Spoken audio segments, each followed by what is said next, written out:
A pleasant day to all of you. Today, we are going to learn an interesting lesson from the textbook of Part 2 English 10th Standard Karnataka State. It is Lesson 6, The Eyes Are Not Here, and it is written by uh, a great English author, Ruskin Bond. I had the compartment to myself up to Rohana, and then a girl got in. So the writer is telling here that he went into a compartment and immediately in front of him a girl also got in and she took a seat. The couple who saw her off were probably her parents. They seemed very anxious about her comfort, and the women gave the girl detailed instructions as to where to keep her things, when not to lean out of the window, and how to avoid speaking to strangers. They said their goodbyes. The train pulled out of the station.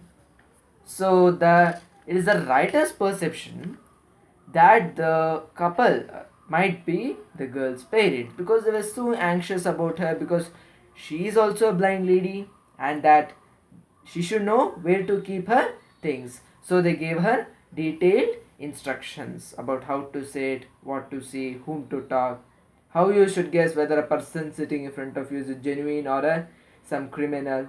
Like that, many things they taught her. And they gave her instructions and they bade goodbye. As I was totally blind at that time, who is a blind here? The writer who is imagining himself as a blind person. My eyes sensitive only to light and darkness, I was unable to tell what the girl looked like. But I knew she wore slippers from the way they slapped against her heels.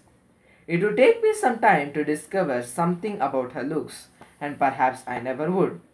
But I like the sound of her voice and even the sound of her slippers. So the writer is blind and is unable to guess how the girl is looking like, but he loved her voice. So this is a type of sarcasm the author is trying to do about the girl. Are you going all the way to Dehra? I asked. I must have been sitting in a dark corner because my voice startled her. She gave a little exclamation and said, I didn't know anyone else was here. Well, it often happens that people with good eyesight fail to see what is right in front of them. They have too much to take in, I suppose, whereas people who cannot see have to take only the essentials, whatever registers most tellingly on the remaining senses. I didn't say you either, I said, but I heard you come in. So the writer is thinking that maybe the girl has got good eyesight because he also doesn't know that the girl is blind. I wondered if I would be able to prevent her from discovering that I was blind, I thought. Provided I keep to my seat, it shouldn't be difficult. The girl said, I'm getting down at Savrampur.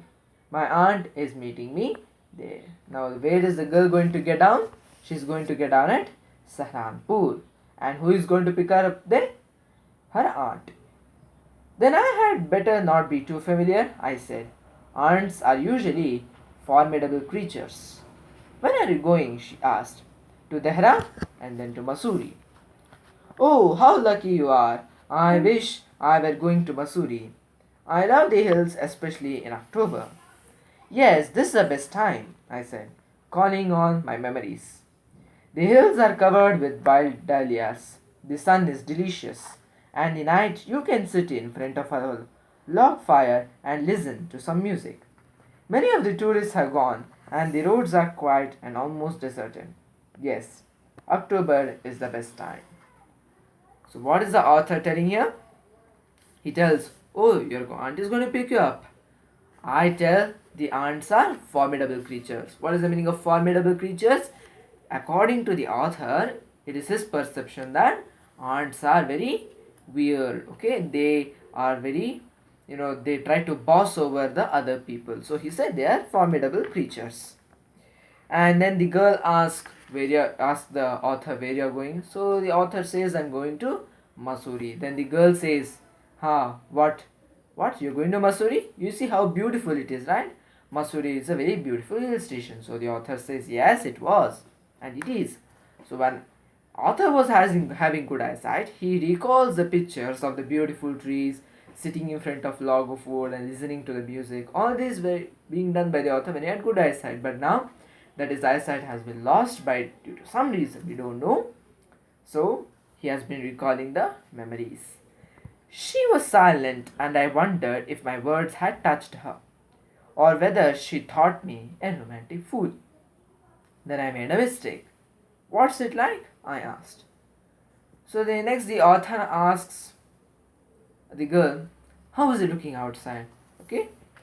She seemed to find nothing strange in the question. Had she noticed already that I could not see? But the next question removed my doubts. Why don't you look out of the window? She asked. So immediately the girl came to know that this man is a bit of a fool, because he is blind and he is thinking that she has got very good eyesight. In turn, the girl is also blind. So both of them are blind. Who can tell each other how the outside lawn or the agricultural fields are? So I'm going to end the lesson here. Let us discuss what more happened next between the author and the girl in the next part of the video. Thank you.